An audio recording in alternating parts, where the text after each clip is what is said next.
എസേക്കിയേൽ 25:17 പഴയ നിയമം. കൊള്ളരുതാത്തവർ തങ്ങളുടെ സ്വാർത്ഥത കൊണ്ടും ക്രൂരതകൾ കൊണ്ടും നീതിമാന്മാരുടെ പാതയെ എല്ലാ വശങ്ങളിൽ നിന്നും ആക്രമിക്കുന്നു. ഈ അന്ധതയുടെ താഴ്വരയിൽ നിന്നും നീതിമാനെ കരകയറ്റുന്നവൻ അനുഗ്രഹീതനാകുന്നു.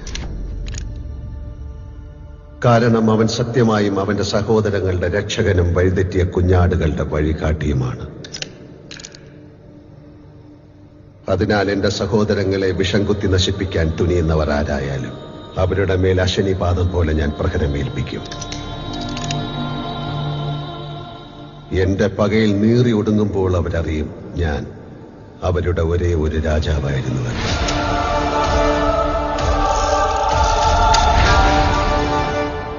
ഒരേ ഒരു രാജാവ്.